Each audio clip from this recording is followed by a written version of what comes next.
Mr. Davis, in regards to drug, how bad is drug in Anacostia? It's at a critical point. From my observation, I'm not an expert. I don't profess to be an expert on drugs, but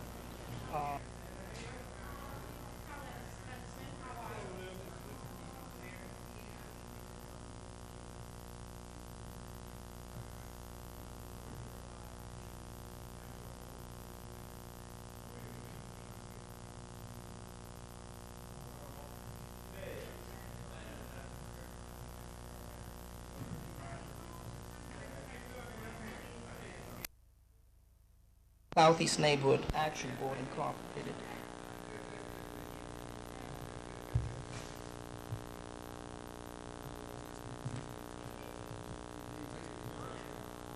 Testing, I'm steady.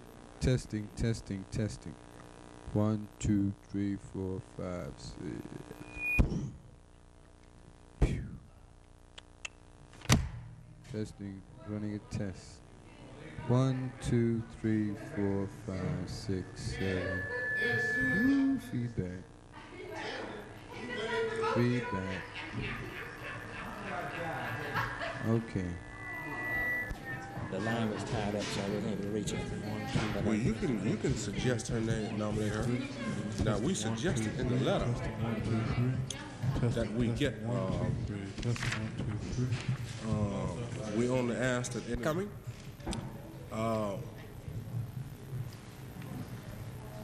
And I would like to have what business we have to take care of tonight to be completely finished by 8:30, and I think we can do that without rigging the election or without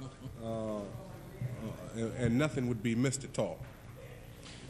First of all, what I would like to do is, of course, thank you for coming, and on this new departure or embarkation is to publicly thank those members of the Anacostia Neighborhood Museum Advisory Board who have labored and who have struggled hard and long for the last 5 years in the growth and development of this, what I must say, very unique and creative museum under the auspices of the Smithsonian Institution.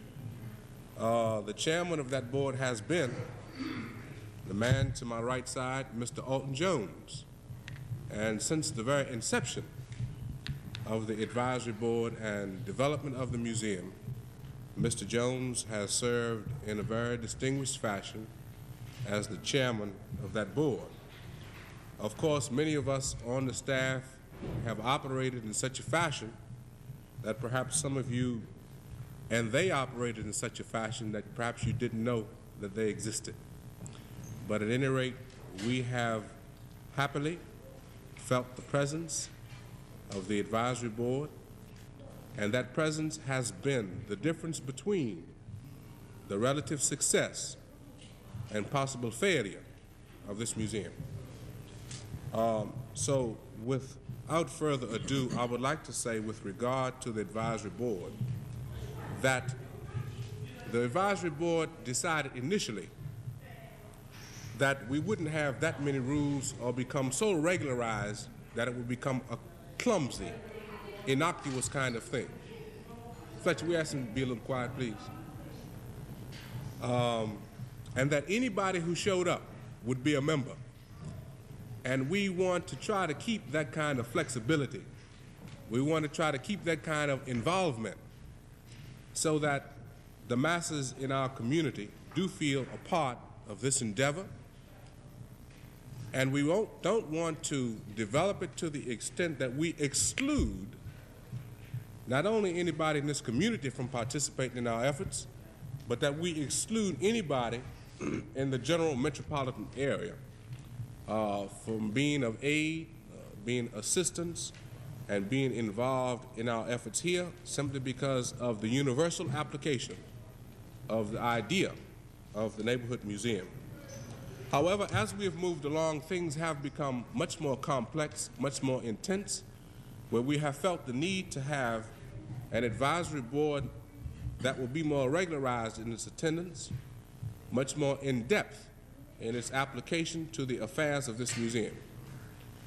Just to give you an indication of what I mean, after 5 years of experimenting, and indeed it has been an experiment, and I use that in the past tense, as far as I'm concerned, it is no longer an experiment, and I would suggest by implication that the advisory board is no longer an experiment, to see if in fact local people here in Anacostia could give adequate direction to an institution the type of a museum. So, over a period of maturity, the museum has grown, the advisory board has grown, and we're seeking greater and more definitive application of that advisory board's attention to the affairs of this institution. And we have felt the need to become more firmly organized. With regard to that, an ad hoc committee was appointed by the chairman. Those persons serving on the ad hoc committee were Mr. Almore Dale, Mrs. Lillian Smallwood, and the chairman, Mr. Alton Jones. They labored hard to try to come up with bylaws, and they worked with Mr. Ward Hamilton to come up with articles of incorporation so that this organization, the Anacostia Neighborhood Museum Associates, could be given birth. This would be the governing board, the board of directors of the Anacostia Neighborhood Museum. In addition to that, a nominating committee was appointed, and that committee was chaired by the Reverend Larry Lewis.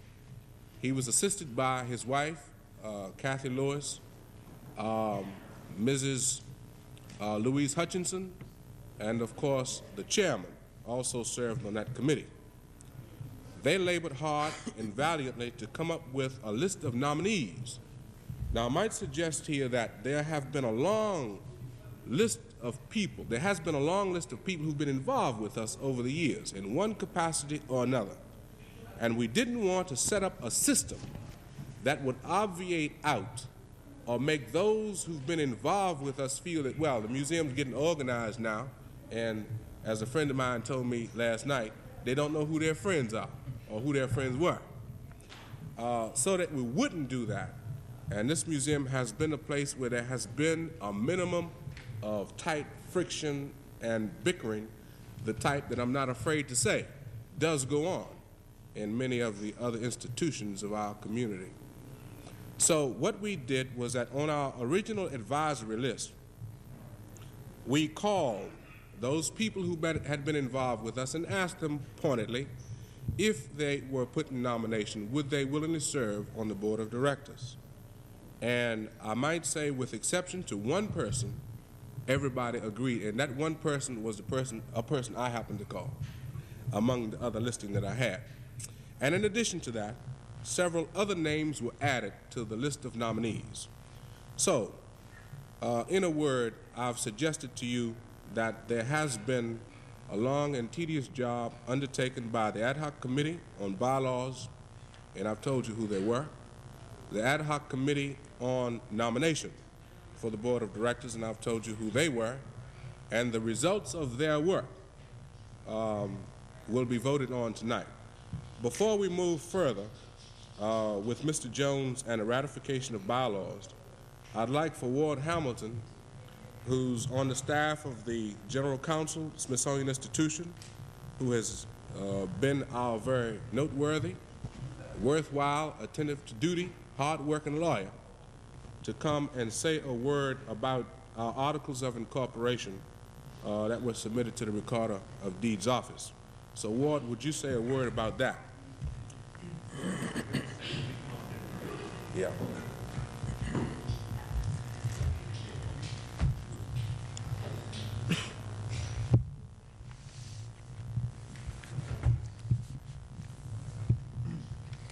I don't think there really needs much explanation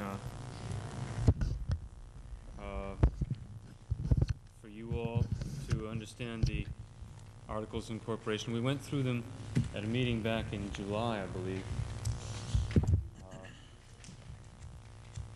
They were set up really on a model supplied to me by the ad hoc committee for the establishment of the Neighborhood Museum Associates, and I simply worked them into a form which would create a corporation, a nonprofit corporation under the D.C. Nonprofit Corporation Act, which has perpetual existence, which has members. Those members are defined in the articles, in the bylaws which you will approve tonight.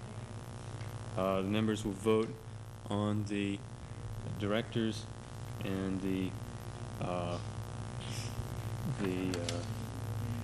officers of the corporation in ways which are spelled out in the bylaws. The bylaws are the essential rules for the operation of the corporation. The articles of incorporation simply set out that you are the kind of corporation which can carry on charitable, educational business. You may receive funds. You may administer those for the purposes of the corporation. And I think it ought to set up the corporation in a way which will enable it to carry out its mandate in this community, John. I hope that if from time to time they need amendment, that they won't need drastic amendment, and that they're having been accepted by the recorder of deeds signifies that you've got a valid corporation. I just might add that to give you a statement of the purpose upon which we will operate this corporation, and it is organized and operated exclusively as a charitable, scientific, literary, and educational institution defined in Section 501c3 of the Internal Revenue Code and all of the regulations that are appertaining to that. We have abided by. So generally, that's the basis upon which we operate, which allows us to do anything. Literary means rapping too, I guess. But at any rate, might I present Mr. Jones now, who will, in a word, Alma, in a word, conduct the ratification of the bylaws. Thank you. It seems to be a speedy moving meeting, in fact. This is the way we've tried to conduct business, historically, and hopefully from now on out we'll conduct it in that manner. Get things done to dispatch. As you mostly, all of you, I hope, have copies of the bylaws that were mailed to you. And if you don't have copies, just hold your hands up, because I think that I have some extra copies. Very important that you here. Anybody else doesn't have a copy? Yeah, John. Yeah.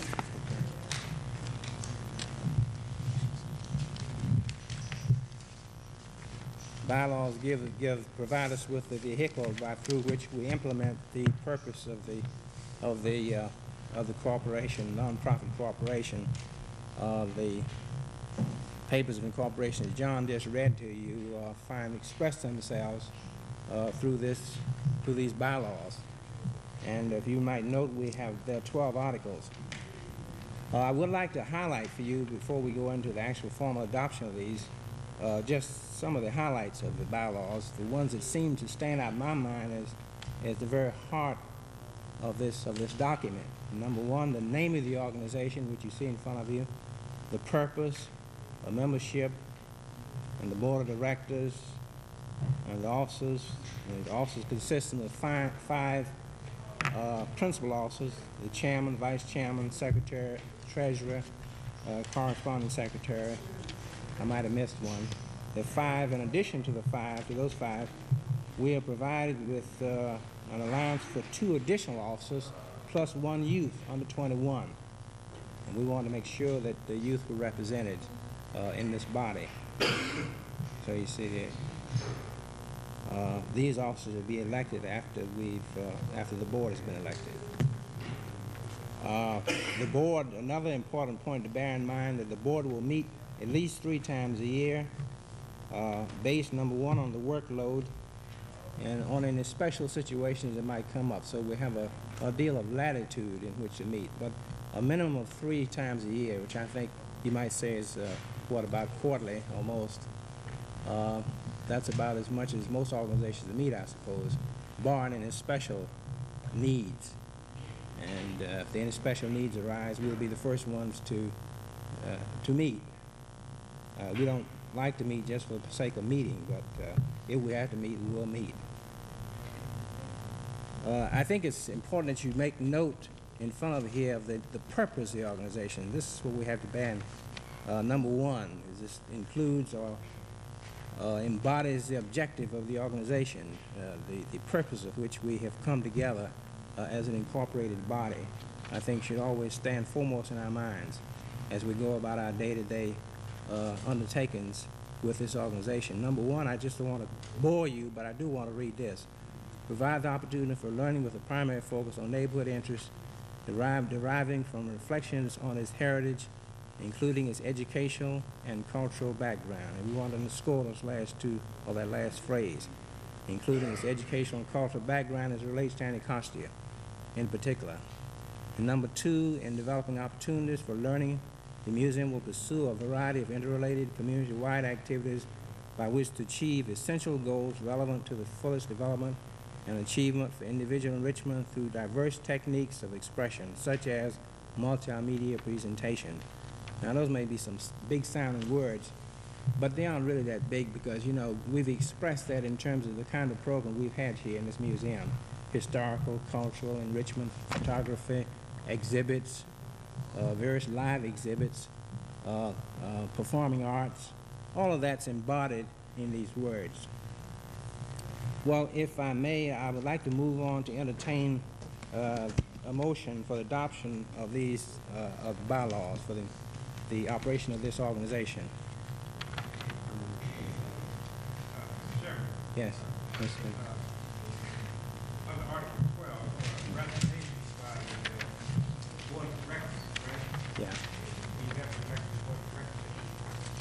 Pardon? I think that's the proper step. Oh, I'm sorry. Yeah. Yeah. Says we have not elected the board of directors yet. Right, right. It says that Yeah, right, you're right. Yeah, subject to ratification. yeah, right. That is John, that's the next item, yeah. I'm sorry, my error. Right, You have a board right now. Yeah. It consists of yourself and yeah, Almore that's Dale. right. That's right. Three of you could do it. Is that Mr. Yeah. Jones was operating under the idea that the original board, in order to do business and develop articles of incorporation, had been appointed. And that interim board was comprised of Mr. Jones, Mr. Dale, and Lillian Smallwood.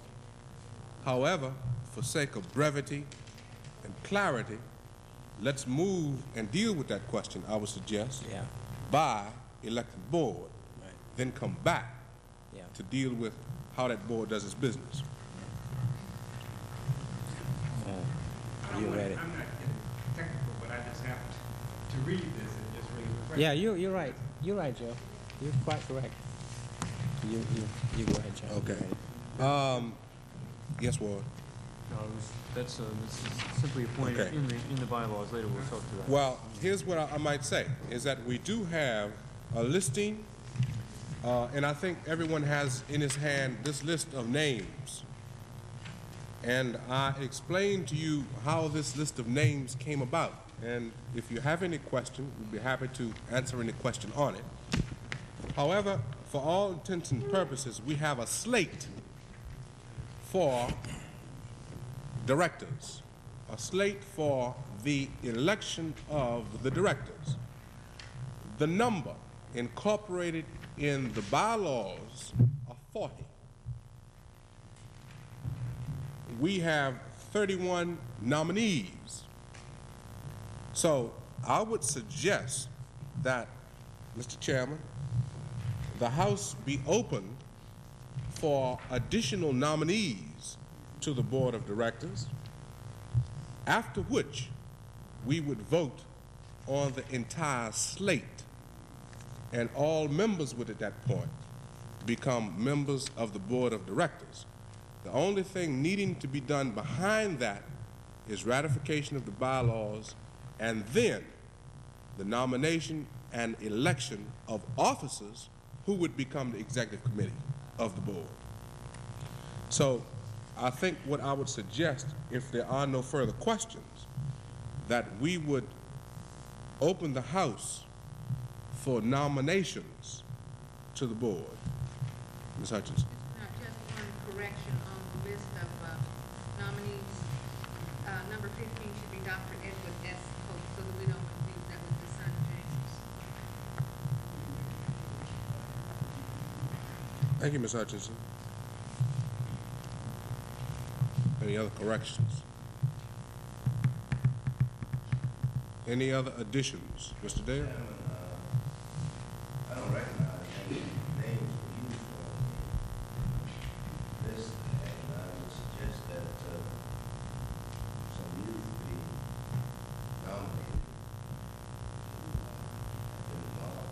Thank you, Mr. Dale. Your point's well taken. Mr. Blanken? I would like to nominate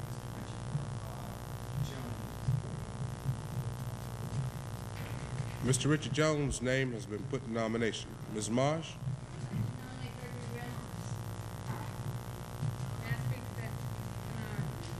Will you speak to the nomination? To the nomination just because Gregory Reynolds. Yes. It's that the same Gregory who was on the board prior. The thinking of the nominating committee was that we wanted you to actually be here in, in presence. Gregory and other youth, Diane, Debbie and others are away at college. We want to give other youth in the community the same opportunity to have the same kind of involvement that they have. So we're really looking for some new youth who are here through the advisory council. Ms. Marsh, are you withdrawing? I guess I would continue, unless, well, if the list got very long with other qualified young people, I could be persuaded to withdraw the nomination, but until the list got so pressingly long, Okay. I would keep the nomination in. Suppose we hold it in abeyance until we see. Gregory has worked at the museum from the very first days, and it would seem useful to keep the continuity that he represents. You're absolutely correct. All right, Jabbar? John Blake? John, how you spell your last name? Fine.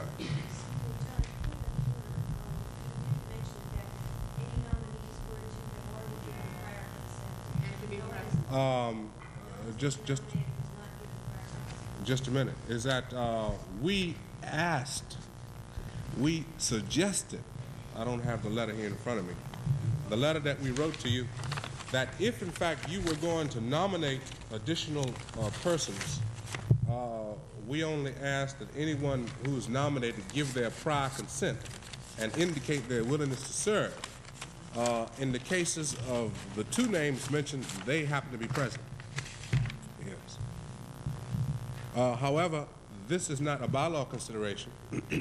So if I were trying to abide by yet unratified bylaws, we're in a good way. We don't speak against the bylaws. Are there any other nominations? Ms. Hutchinson. Mrs. Kathy Lewis.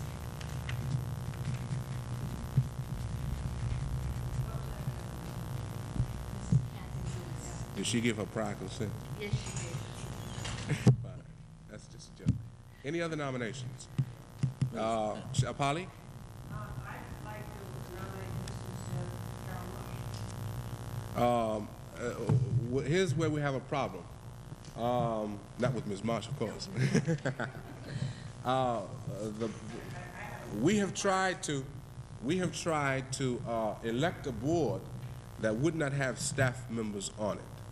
Now, as you know very well, there are a large number of people on the Anacostia Museum staff, and certainly the staff understands their position in not being on the board to sit in judgment of considerations that would be undertaken by the board, and they're sitting there. With regard to Smithsonian, is that in trying to grapple with that particular idea and to keep at a high level the involvement of the Smithsonian under other committees that you have in front of you, which is on about the third page, is that we have made provision for Smithsonian Institution Advisory Committee to the Anacostia Neighborhood Museum,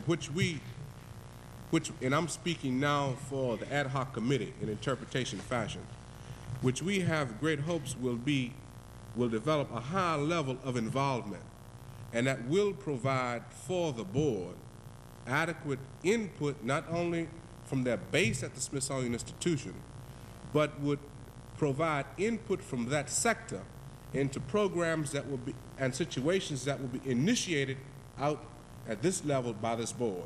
So they would be called upon on the one hand, they would be thrusting up and suggesting to us on the other hand of kinds of things they think perhaps we ought to be doing. However, the bylaws, I think, only deal with the fact that staff members, and when we said staff, we meant Anacostia Neighborhood Museum staff. I don't think it pointedly speaks to Smithsonian staff, but you have our general thinking about that. Of course, we could be overruled. Is that clear, Polly? Perhaps not acceptable, but maybe a little clearer. Okay. Gregory? I nominate Curtis McGruder.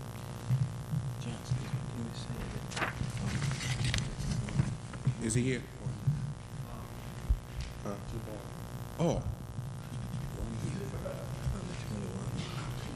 That's on the board. That's on the board. That doesn't preclude that. Right. The regular board. Right. We've gotten up to 35. Can we go to 40? Do they have the nominations? I'd like to nominate Ms. Carol Bingham, 1800 Marsh Road, Southeast. Carolyn, isn't it?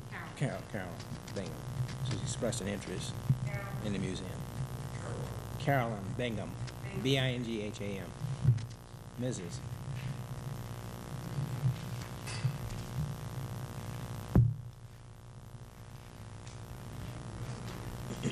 Are there any other nominations?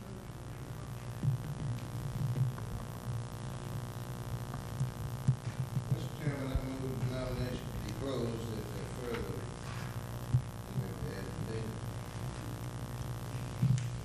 further Are you suggesting, Mr. Dale, in your motion that in order to reach the optimum of 40, that the board can, in some orderly fashion, consider increasing its numbers exclusive of any membership vote?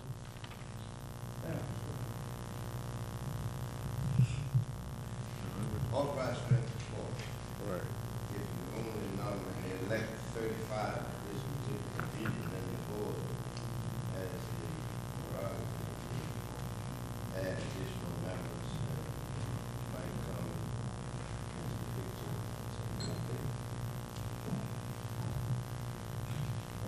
Okay, Warden, any problem on that? You have 42. No, what we could do, you see, the easier way to do it would be reduce the number to 36. Okay. Okay. Okay, can we hold that, Mr. Dale? Ward? I would just say my advice on that is to, by Article 4, Part 1 of the proposed bylaws, which has not yet been adopted, we have suggested that the directors are to be elected by a majority of the members. In other words, that the board does not have the power to add members on its own, except under certain circumstances. I'd say, under certain circumstances, yeah.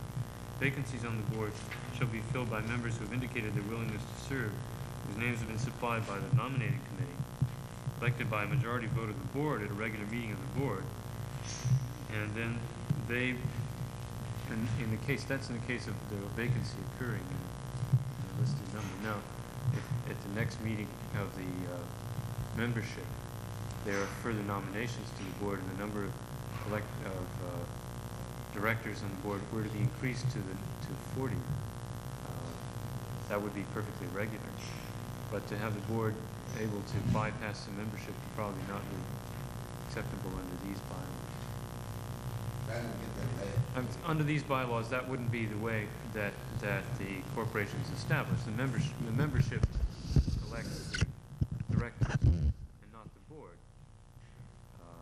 If you had a self-perpetuating board, you would have a situation where you wouldn't have any more responsibility responsibility to the members. And I think that to protect this principle that you probably ought to have a slate of as many people are now nominated, elected, and then added to later on when you've got the members back together again.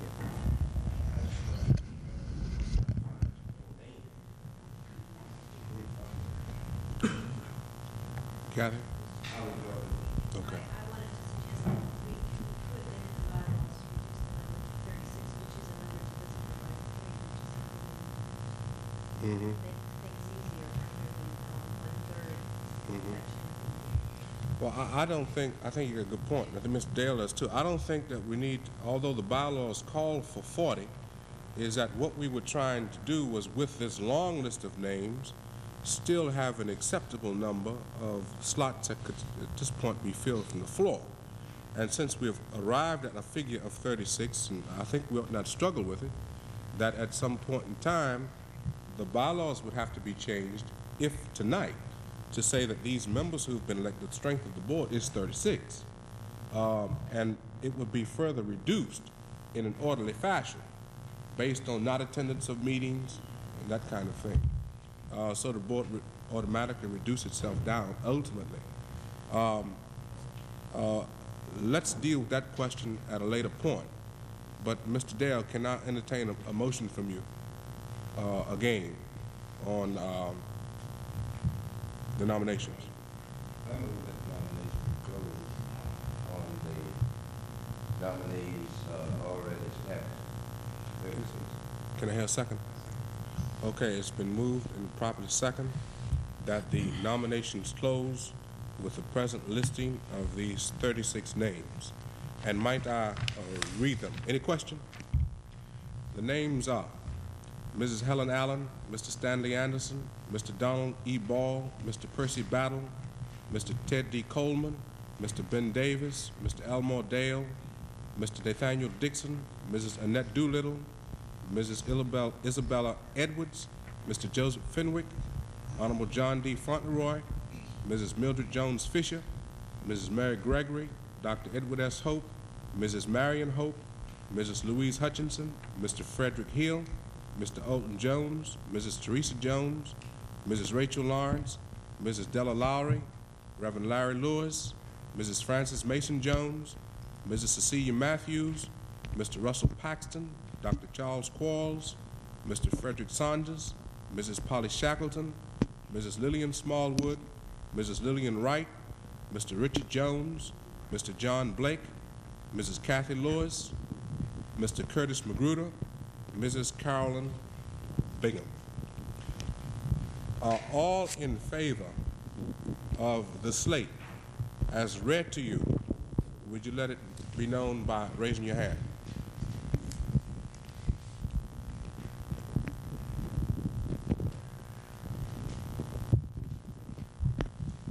All who oppose? You oppose? Okay. Okay. Unanimous vote that these are, those names read in your hearing, are the first members of the board, newly elected board of directors of the Anacostia Neighborhood Museum Associates, Incorporated. Mr. Chairman, the next item on the agenda I would suggest be the ratification of bylaws. To your pleasure, the proposed bylaws for the Anacostia Neighborhood Museum Associates Incorporated, the Articles of Incorporation. I entertain a motion for adoption of these bylaws for the operation of this Neighborhood Museum Associates Incorporated. Second. Point of order. Do you know how many of these nominees are present today? Why? Is that important? Well, if they're going to be your new board, Just a minute, Kathy. they have the power to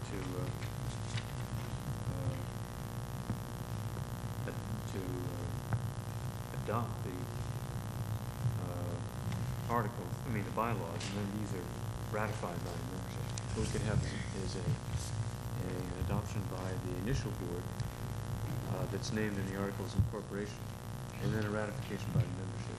And then when you have the first meeting of the new board, then you can have it in a second adoption.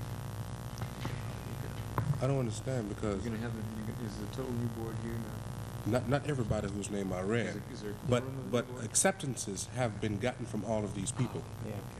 to serve. Nobody was nominated without their agreeing to serve. Well, will there be a quorum of the new board present tonight? 15. Yeah. 15, sure. I think we're at 15, right? Yeah, we got 15. Yeah, it might be a good idea. to have- Okay, what about a roll call? Is that, suppose we do it this way. If you call your name, we'll accomplish two things. Others who don't know you will know, and I will make the tally of the roll call. We'll start Ms. Allen.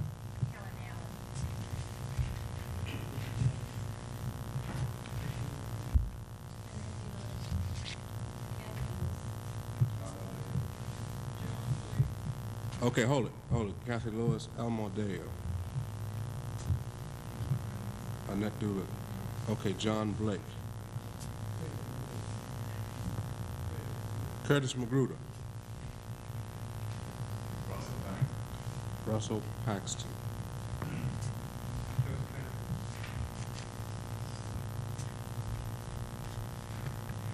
Terry D. Cole. Mr. Coleman.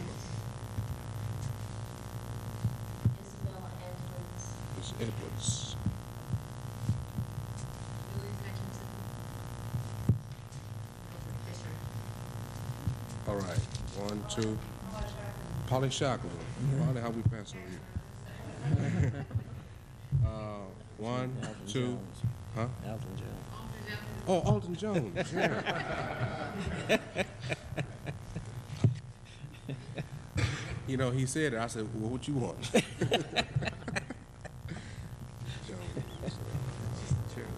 Yeah, it's 2. Okay. 1, 2, 3, 4, 5, 6, 7, 8, 9, 10, 11, 12, 13, 14, 15. Just on the nose. Just on the nose. We are living right there. Right on the nose. All right, Ward, what we were moving to, Unsatisfied. Yeah. okay, Unsatisfied. was Okay. to get a motion to ratify the bylaws. Well, I had to first determine that you had a quorum here so you could do business. That's what we did. We got more to quorum now. Stanley Anderson.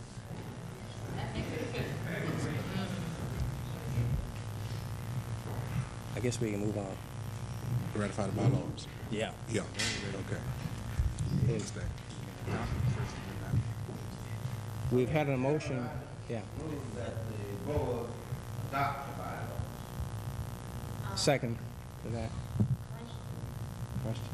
I'm rather new to this, and there's a very simple point of clarification, and I'd like to understand.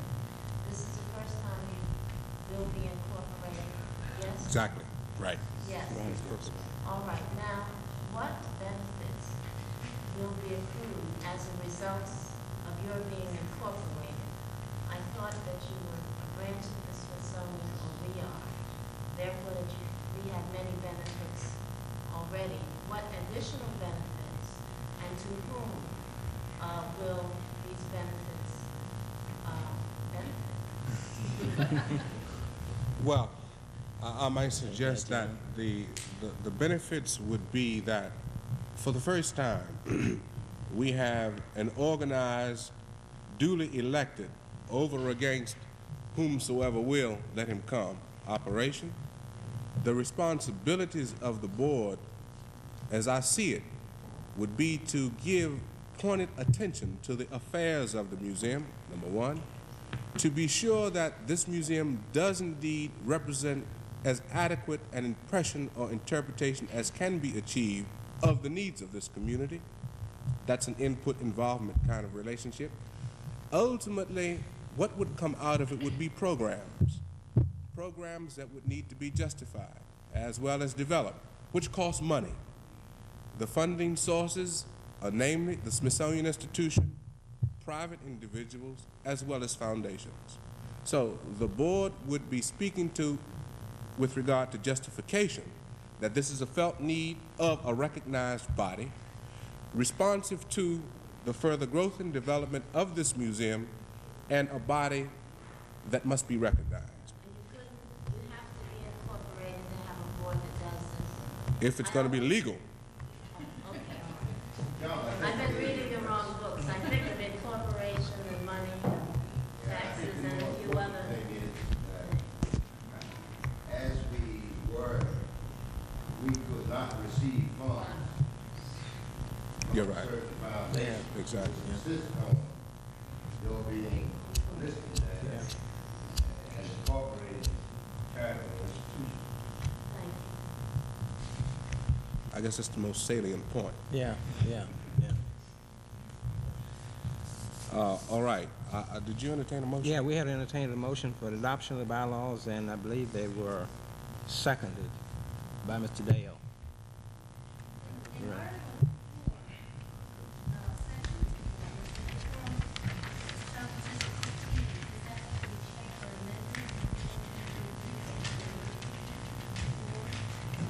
I don't know. I don't think so. I would suggest that you read that down. Huh? I would suggest you read that down. Down. Oh, yeah, I think that. Form down, John. What are you saying? I would suggest that you amend that bylaw down. For one thing, you may by Speak up a little louder so everybody can hear you. I think on that With matter. regard to your question, Annette. We're getting a legal opinion on it. Well, it's not a legal opinion. This is a piece of advice. Under the bylaws, the board of directors could fluctuate anywhere between 15 and 40 members. If it eventually happens that you by one process of attrition or another arrive at 15 members, and you have a bylaw which says that all 15 of them must be there, that might be rather difficult to live up to. And I'd suggest that may be advisable to the corporation at large and the board of directors that's sitting here in front of us to choose a more flexible quorum, a quorum that's down closer to the level of expected attendance, so that you can do business even though there show up, say, only 10 or maybe 7 or 8. Okay, this is a question to the motion. That's right, yeah. Okay. In response to what he's just said, wouldn't we have to, though, first adopt the bylaws before we could amend them in any fashion? If we got with it before we do it, we don't have to do it after. Easy, yeah. I don't care one way or the other. Just for legal sake. So with regard to the question, we can Make a motion. I would like to put it in that. That the quorum. Make the quorum 8%. Say 1/3, 30%.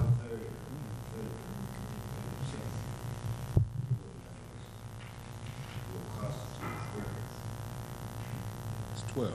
That's 12.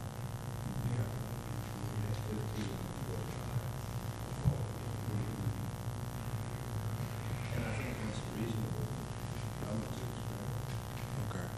Well, ought to be one even, but ought to be, it should be, one extra. 11. Would 11 be acceptable? I think. You don't like 13? I just suggested 11 because most people don't want to be 30 people. We're not, may I just clarify, you're saying just 1/3, no number mentioned, no specific numbers. So, Just a third of how many yeah. members. Yeah, so if the total number drop, then you won't have to worry about that number. Our membership may drop down to 25, you know. Yeah, I'd like at this time, look at this list here, and,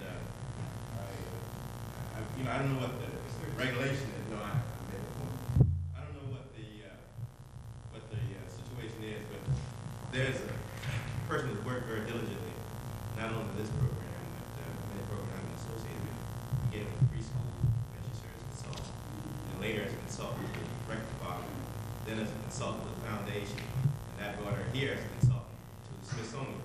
And I was just wondering if that restricts, because I think she'll be moving on from Smithsonian, she won't be there, too much longer, because she likes to go on another thing. That's Carol Marks. I was wondering why she could not be a board member. So she isn't on the payroll. She's only serving as a consultant. And I'd like to propose her. That makes clear sense. I would say this, that the question was raised,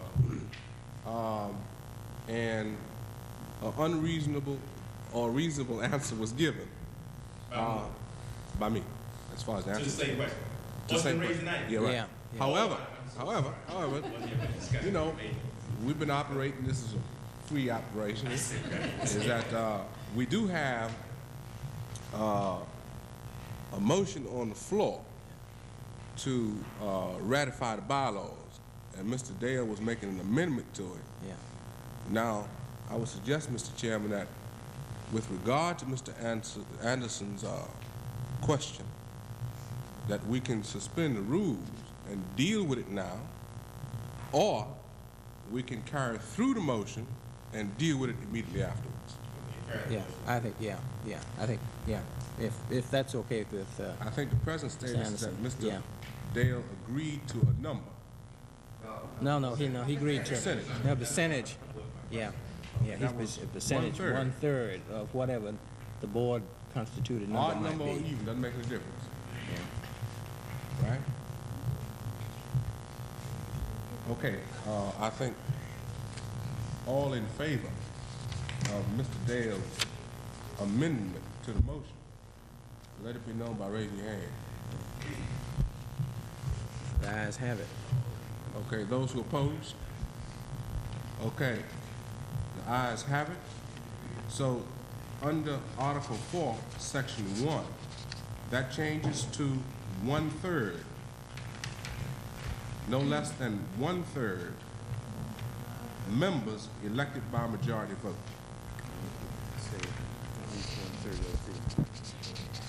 No. 1/3. Article 4, item 4, Mr. Consists of at least Article 4. 1/3 of the members present voting. 1/3 of the members present voting. Yeah, up here, I think it is. Oh, okay, I have it back here too. Okay. At least 1/3. How does it read now? It is, Shall consist of at least 1/3. Okay, fine. Now the main motion. I think we entertained already a motion for adoption of the bylaws, and now the bylaws have been, the motion's been presented, and the amendment passed. Was any further discussion? That the word chairman or vice chairman be changed to chairperson.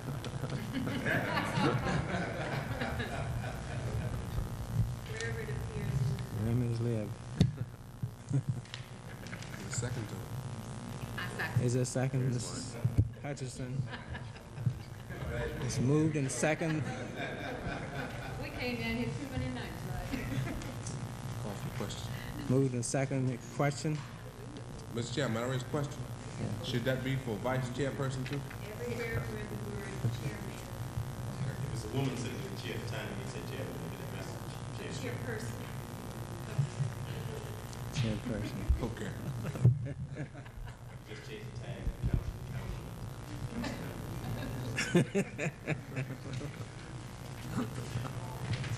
Okay, Mr. Chairman. I'm just about confused now. It's been moved and seconded. I believe that the bylaws be accepted as amended. On that amendment. Oh, I'm sorry. On Mrs. Lewis's amendment, that the chairman be designated as chairperson, vice chairperson, wherever those titles appear. Okay. All in favor by raise your hands. Consensus. Now we get to the last motion for acceptance of the bylaws.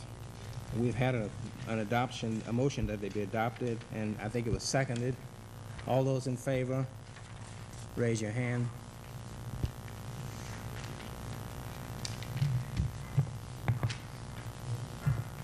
The bylaws are accepted. I'm sorry, those opposed? Any opposed? Bylaws are accepted as written for the operation of this organization. That's it, Jim. Okay, the other item was the question, Mr. Anderson. My question Yeah. made, I thought it was germane, sort of the fact that we were discussing 1/3 vote. And I noticed in looking over this particular list of board of directors, I did see Ms. March, and I wanted to propose earlier. Unfortunately, I'm a little late. But I was just wondering what would prevent a consultant from serving on the board of directors. I can see a person under the direct employment. What's the rationale? Oh, yeah. The only rationale, Mr. Anderson, was employees of this museum or employees of the Smithsonian, that they would not serve on the board of directors. However, with regard to employees of the Smithsonian Institution, whom we all agree have served, I might say today, valiantly, however, at a high level in the development of this museum, under other committees in the bylaws, provision has been made for Smithsonian Institution Advisory Committee to this museum, feeling the continued need for involvement from that level. That's the only provision that has been made for employees of the Smithsonian Institution. However, if the person in question is not an employee, it puts another whole light on the whole question. Are you consulting tonight? You both? She's both. Seriously, are you a consultant? She says she's both. I don't know, I think that fall under the categories, and if it's easier for well, I'm very happy to serve the Neighborhood Museum in whatever capacity is most useful for the Neighborhood Museum. And I'd be happy to serve on the advisory committee, or if it's more appropriate for me to serve on a Smithsonian Institution committee, I'd be happy to serve on that. I'm very happy to do whatever would be useful. Mr. Anderson, as you know, and I would be derelict if I didn't say, whatever this body, this duly constituted body, wants to do, they can do it.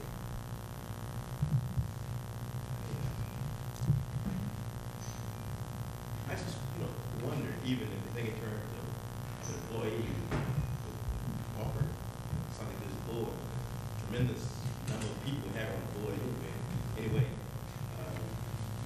It seems to me that an employee of the institution probably could serve. I think it would be excellent. Fortunately, you have folks who are their employees. I don't think that it would be a conflict. That's the point I'm trying to make. What discussion? Speak to the same point. To the same point, to further clarify, we met with employees of we being the nominating committee, did meet with employees of this museum to be sure that we did not omit or overtly otherwise anyone who had been very helpful to the museum, and it was their feeling that they didn't think it was appropriate that it might represent some point of conflict where employee and employer would be sitting on the same board discussing things that might affect one or the other. So that recommendation came to the committee from the employees of the institution. Was a discussion from the standpoint of employees of the greater Smithsonian, if I could use that term, greater than folks. Yes, and I only borrowed that because we started as the great Anacostia. Yeah, yeah, right. Yeah, we had, Stanley, we did have very deep feeling about the people that, with the Smithsonian, have been with us all the way along. As a matter of fact, I was, if I may make a personal reference, sent in names of people, staff members on the museum. And then after further deliberation, we thought we might strike a happy medium, and as Mrs. Hutchinson mentioned, some of the staff people here did agree that there is room here for people from the museum to serve in a very good capacity, and the other committees, which would be appointed by the executive board. And this would include special projects or anything that would come from the Smithsonian staff persons, as well as from outside, asking them to do certain things or engage them from outside. The board, the board of directors. Or the Smithsonian. The terminology, I don't want to prolong the discussion. But it seems to me that the Anacostia Neighborhood Museum, if there were key persons on that, on the general board, or board of what they call the regents, what's the big board? Regents, that if we want to duly elect as a as a salute. And I think at this point in Ms. Marsh's career, and we never really had this had it not, been for her. And I'd like us to suspend the rules and vote me down if necessary. I would like the record to show that I would like to place your name in nomination for election to this particular board. Board of members. The membership board of the Anacostia Naval Museum. Wouldn't have been here, that's right. Yeah. I feel it's Would you like me to carry it? Yeah, I don't think we can carry it through that way. I mean, I think it's a violation. I'd like to speak to the motion. Yeah. Mrs. Marsh, because her name came up over and over in the nominating committee. We felt that this Smithsonian Advisory Committee was an honorary position. That this, we tried to set aside a capacity so that we would indeed honor those Smithsonian employees that had worked so hard. I know Mrs. Marsh is thinking, we really struggled with this question. And the problem with that again became, if one employee, why not several more employees? I just have no feelings either way, Mrs. Marsh, or against your participation. My feeling just was that this is a more advisory, given it's an advisory. What was the number that we came to if we included all the Smithsonian people? You remember? I think there were 13 additional names. Yeah, something like that. Yeah. That would, if one, then, well, those other cats say, well, that kind of thing, But at any rate, a motion has been made, Mr. Chairman, and has been seconded. Okay. Shall we vote on the motion? That's what we should do right now. All in favor, let it be known by raising your hand. 4. All who oppose?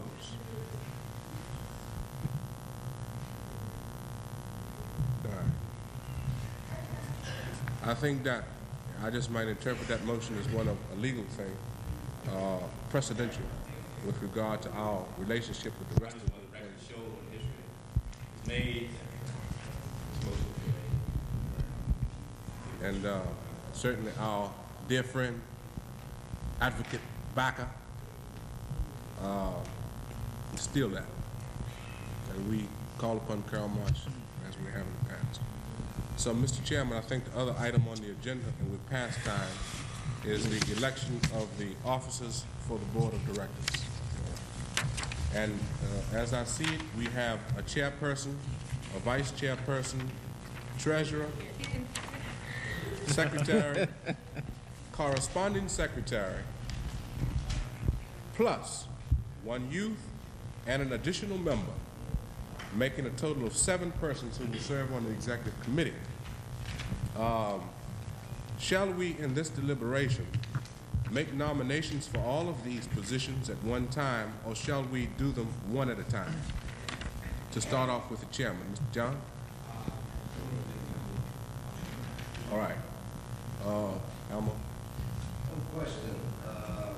Don't we still have the ratification of the bylaws to membership, which basically is the same goal?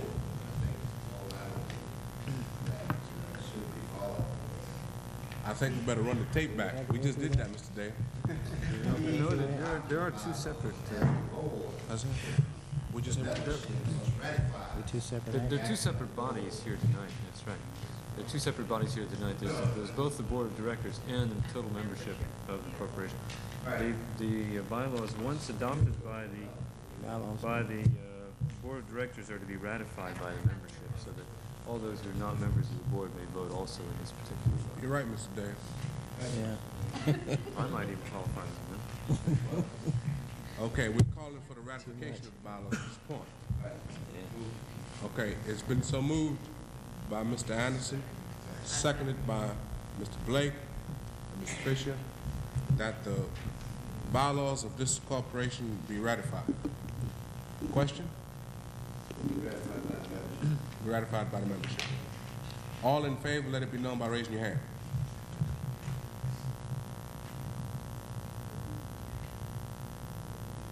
All who oppose?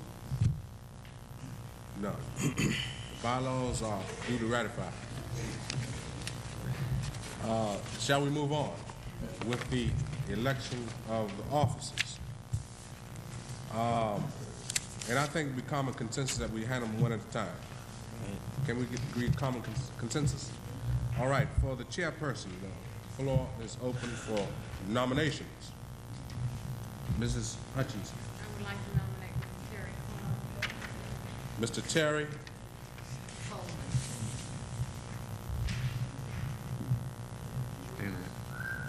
Mr. Terry Coleman has been nominated.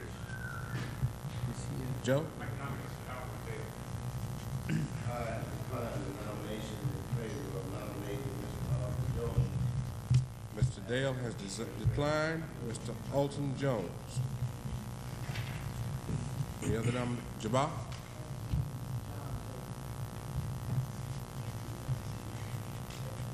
Mr. John Blake has been nominated. Any other nominees? I'd like to nominate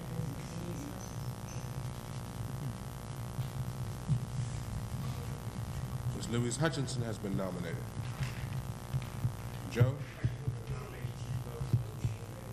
It's been moved and probably second that the nominations be closed on these 4 names. All in favor? Those who oppose? Question. Any questions on the nominees?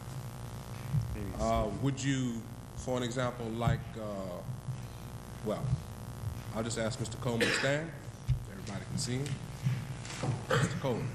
Thank you, Mr. Coleman. Mr. Jones. Mr. John Blake. Mrs. Louise Hutchinson. Fine. The nominations have been closed. Shall we move with the election of the chairperson for the Anacostia Neighborhood Museum Associates? Shall we start at the bottom? Mrs. Louise Hutchinson, all in favor? 1, 2, 3, 4, 5. Mr. John Blake, all in favor?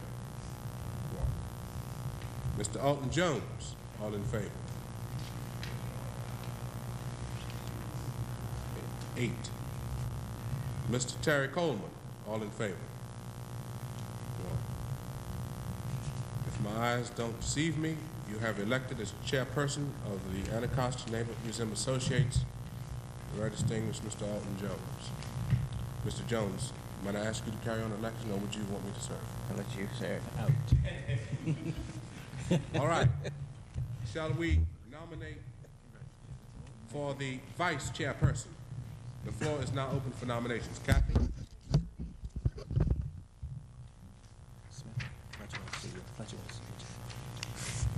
2 minutes. All right, we'll run it out.